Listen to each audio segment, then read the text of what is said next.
Join करें हमारे Telegram channel को और पाएं मार्केट के लाइव अपडेट्स। डिस्क्रिप्शन में दिए हुए लिंक से ज्वाइन करें। नमस्कार दोस्तों, स्वागत है आप सभी का आपके अपने चैनल लाइफ एडवाइजर्स में। और आप देखना शुरू कर चुके हैं डेली एनालिसिस वीडियो, जिसके अंदर में हम डिस्कस करने वाले हैं निफ्टी 50 के और बैंक निफ्टी के ट्रेडिंग लेवल्स की कल किस तरीके से आपको ट्रेड देखने मिल सकता है, किन लेवल्स पर ट्रेड देखने मिल सकता है और किस तरीके का आप ट्रेंड एक्सपेक्ट कर सकते हैं।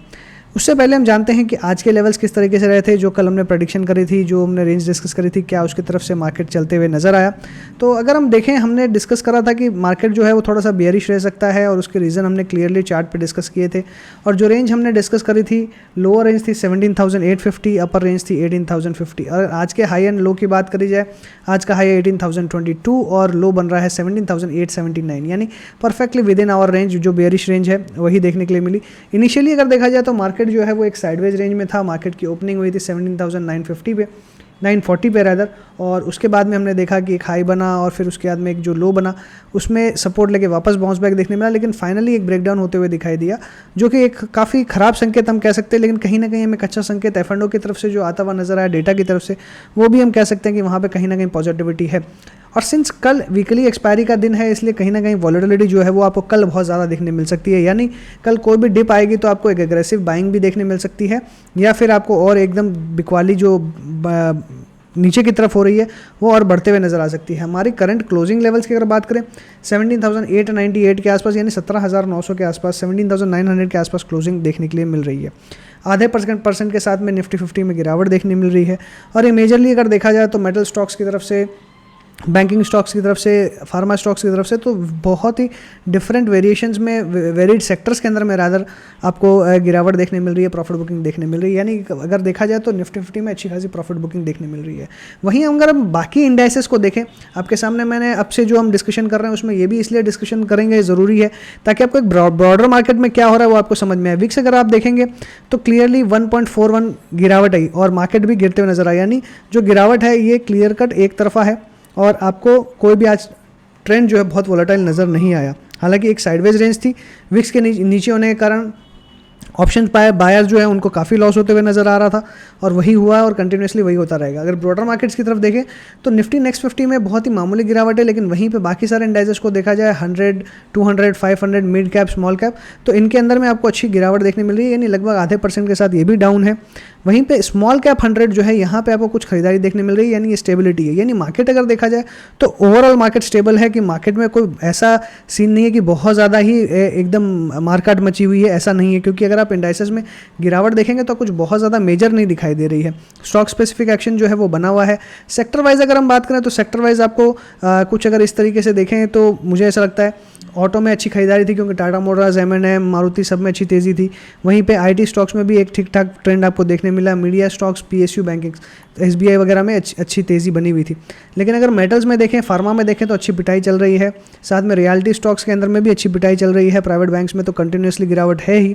और फाइनेंशियल सर्विसेज, और अगर फाइनेंशियल सर्विसेज को देखा जाए तो यहाँ पे कहीं ना कहीं एक दिक्कत आ रही है। यानी ओवरऑल बैंकिंग और फाइनेंशियल सर्विसेज सबसे ज़्यादा पिट रहे हैं और साथ में मेटल्स और फार्मा कंट्रीब्यूट कर रहे हैं, इसलिए आपको ओवरऑल गिरावट देखने मिल रही है। तो सेक्टर वाइज अगर देखेंगे तो ये 3 सेक्टर काफ़ी ज़्यादा प्रेशर में है, और इसके कारण कहीं ना कहीं इंडेक्स में भी वैसा बर्ताव देखा जा रहा है। लेकिन ऑटो स्टॉक्स आउट परफॉर्म कर रहे हैं, IT आउट परफॉर्म कर रहा है, मीडिया आउट परफॉर्म कर रहा है, PSU बैंक्स आउट परफॉर्म कर रहा है। और मुझे लगता है कि आने वाले दिनों में FMCG में भी एक आपको अच्छी बैंक देखने मिलेगी। तो इसलिए आपको अभी नेक्स्ट जो फोकस रखना है वो कुछ IT, FMCG स्टॉक्स पे ज़्यादा रखना है, क्योंकि मुझे लगता है कि आने वाले दिनों में डिफेंसिव स्टॉक ज़्यादा चलेंगे in comparison to aggressive sector. Aggressive sector कौन से हैं? बैंकिंग, फाइनेंशियल सर्विसेज ये और फार्मा, ये तीनों सेक्टर काफ़ी एग्रेसिव सेक्टर है। और स्पेशली मेटल्स, क्योंकि मेटल्स काफ़ी वॉलेटाइल होते हैं, डेली अप डाउन आपको देखने मिलती है, इसलिए ये भी काफ़ी वॉलेटाइल रह सकते हैं। इसलिए न्यूज़ बेस्ड ट्रेडिंग ज़्यादा होगी रेदर देन फंडामेंटल, इसलिए थोड़ा सा यहाँ पे आपको फोकस रखना है और अपनी पोजीशंस अकॉर्डिंगली सेफ रखनी है। मेटल्स, कमोडिटीज़ के जो स्टॉक हैं वो आपके कोर पोर्टफोलियो में नहीं होने चाहिए। सिर्फ आप ट्रेडिंग करते हैं तो अलग बात है, अदरवाइज कोर पोर्टफोलियो में आपके ये स्टॉक्स नहीं होने चाहिए। बात करते हैं बैंक निफ्टी के नेक्स्ट लेवल की, कि आगे आने वाले दिन में क्या लेवल्स रह सकते हैं। लेकिन उसके पहले एक रिक्वेस्ट है कि जो लोग चैनल के लिए नए हैं, चैनल को सब्सक्राइब जरूर कर दीजिएगा, साथ ही वीडियो को लाइक करें ताकि यूट्यूब के एल्गोरिदम को हेल्प मिले, हमारे वीडियो को डिस्कवर करने के लिए, और लोगों तक ये वीडियो पहुंच सके। और वीडियो अगर पसंद आए तो वीडियो को लाइक ज़रूर कर दीजिएगा। चलिए बात करते हैं कल के लेवल्स की, यानी 18 नवंबर जो एक्सपायरी का दिन है वहाँ कैसा ट्रेंड देखने मिल सकता है। मुझे लगता है कि कल बहुत वोलेटाइल सेशन रह सकता है। मुझे लगता है कि कल कोई भी गैप डाउन होता है, कोई भी डिप आती है, तो यहाँ पे एक क्लियर कट बाउंस की अपॉर्चुनिटी आएगी, क्योंकि 17,800 एक बहुत ही एग्रेसिव सपोर्ट है, क्योंकि हर बार इसी के आसपास सपोर्ट देखा जाता है। और करंटली जब ट्रेंड लाइन हम ड्रॉ करते हैं 50 SMA का यहाँ पे एक बहुत क्लियर कट सपोर्ट है, ट्रेंड लाइन का सपोर्ट है, तो काफ़ी एग्रेसिव सपोर्ट है। मतलब यहाँ पे वॉलेटिलिटी डेफिनेटली आने वाली है, इसमें मुझे कोई डाउट नहीं लग रहा है। यानी 17,800 आते ही एक बार बाइंग ज़रूर आएगी। इनफैक्ट इसके नीचे अगर जाता है तो और तेज़ी से बाउंस आता हुआ नजर आएगा, और शार्प बाउंस आता हुआ नजर आएगा। और सिंस कल वीकली एक्सपायरी है तो कोई भी जो बाउंस है वो कहीं ना कहीं वह एक तरफा रैली ट्रिगर कर सकता है, चाहे वो अपसाइड हो डाउन साइड हो। तो इनिशियली अगर कल सुबह सुबह आपको बहुत ज़्यादा गिरावट देखने मिले तो आप मान के चलिए कि बाउंस आएगा ही आएगा। इसलिए इस चीज़ को ज़रूर आपको कॉशियस रखना है। और साथ में अगर हम तेज़ी से खुलते हैं यानी गैप अप खुलते हैं तो लगभग फिर आपको साइडवेज ट्रेंड देखने मिलेगा, एक तरफा तेज़ी के संकेत दिखाई नहीं दे रहे। 17,800 से लेकर 18,000 ये मेजर जो रेंज है वो मुझे दिखाई दे रही है। तो कल के लिए सबसे पहले मैं अगर बुलिश लेवल्स की बात करूं कि अगर तेज़ी होती है तो क्या हो सकता है, तेज़ी के संकेत थोड़े कम है, फिर भी मैं लेवल्स अगर डिस्कस करूं तो 17,850 से लेकर ऊपर में 18,050 ये मेरे बुलिश लेवल है। इनफैक्ट 18,100 तक भी लेवल्स जा सकते हैं, तो ये मेरे लिए बुलिश लेवल रहेंगे लगभग 200 से 250 पॉइंट की। अगर मैं बेयरिश रेंज की बात करूं तो बेयरिश रेंज मुझे कोई बहुत ज़्यादा एग्रेसिवली नज़र नहीं आ रही है। मुझे लगता है कि 17,775 इसके आसपास जा सकता है लोअर लेवल्स पे, और अपसाइड में 17,900 ये जो रेंज है ये आपके लिए बेयरिश रेंज रह सकती है। साइडवेज रेंज की बात करूं कि अगर कल गैप अप खुलता है तो क्या हो सकता है, तो गैप अप के केस में 17,900 से लेकर 18,000 ये आपके लिए एक साइडवेज रेंज रह सकती है, जिसकी संभावनाएं कम है। मुझे ऐसा लगता है कि कल ब्रॉडरली बहुत बड़ा आपको मूवमेंट देखने मिल सकता है, यानी 17,800 से लेकर 18,050 ये जो ब्रॉडर रेंज है 17,800 से लेकर 18,050 18,100 ये बड़ी रेंज में कल आपको ट्रेड शायद देखने मिल सकता है, यानी वॉलेटिलिटी काफ़ी ज़्यादा हो सकती है। तो इस चीज़ पे आपको थोड़ा सा फोकस करना चाहिए और एक साइड ट्रेड नहीं करना है, ये ध्यान रखें। दोनों साइड का ट्रेड लेंगे तो ज़्यादा फ़ायदा होगा। अब वो कैसे करेंगे ये आपको डिसाइड करना है, बट ओवरऑल मुझे ऐसा लगता है कि यहाँ पे आपको वॉलेटाइल सेशन कल बहुत ज़बरदस्त देखने मिलने वाला है। बैंक निफ्टी की बात करें तो ये एक और वॉलेटाइल सेशन का कारण बन सकता है, क्योंकि अगर आप यहाँ देखेंगे तो एक इन्वर्टेड हैमर बनते हुए नजर आया है। जब भी इन्वर्टेड हैमर बनता है तो एक रिवर्सल का साइन मिलता है और उसका कारण होता है गैप अप। अगर कल गैप अप खुलता है और अपसाइड की तरफ निकलता है तो पॉसिबिलिटी है कि काफ़ी अच्छी तेज़ी आपको देखने के लिए मिल सकती है। अच्छी तेज़ी कहाँ तक देखने मिलेगी, हमने पहले डिस्कस करें बैंक निफ्टी के लेवल्स, तो कल हमने डिस्कस किया था कि साइडवेज रह सकता है 38,000 से लेकर 38,500 के बीच में ट्रेड देखने मिलेगा। एग्जैक्टली इसी रेंज में आज ट्रेड देखने मिला और एक ओवरऑल साइडवेज रेंज ही देखने के लिए मिली। गैप डाउन के बाद में स्टेबिलिटी मिली, गैप फिल किया इमीडिएटली और उसके बाद में वापस आपको एक नीचे की तरफ क्लोजिंग दी है। तो काफ़ी स्टेबल मार्केट था। अगर बैंक निफ्टी का देखा जाए तो कोई वॉलेटिलिटी ऐसा सच नहीं देखने मिली है, जो एक्सपेक्टेड था वैसा ही होते हुए नजर आया।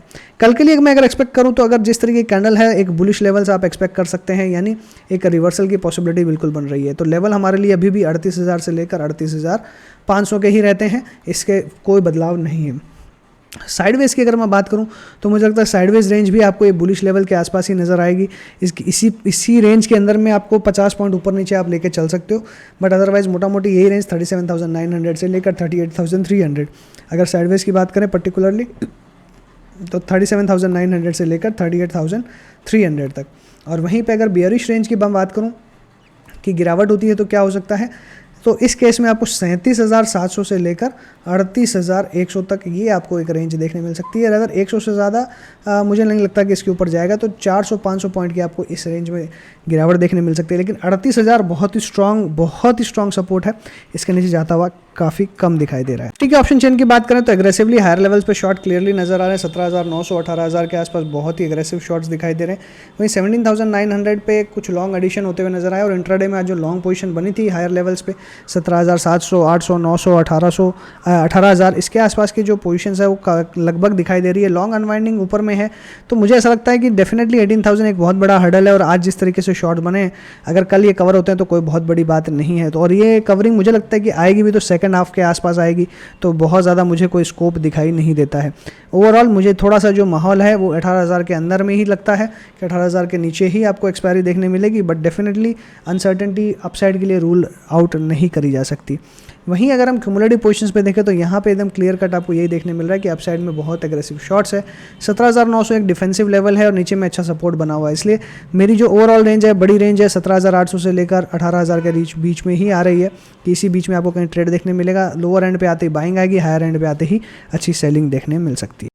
बैंक निफ्टी की अगर ऑप्शन चेन की बात करी जाए तो यहाँ पे हायर लेवल्स पे 38,500 पे लॉन्ग अनवाइंडिंग है, 38,000 पे एक फाइटिंग लेवल शुरू हो रहा है और इमीडिएटली 38,200 के ऊपर में एक अच्छी शॉट बनते हुए नज़र आ रही है। तो हायर लेवल्स पे काफ़ी ज़्यादा प्रेशर दिखाई दे रहा है क्लियरली।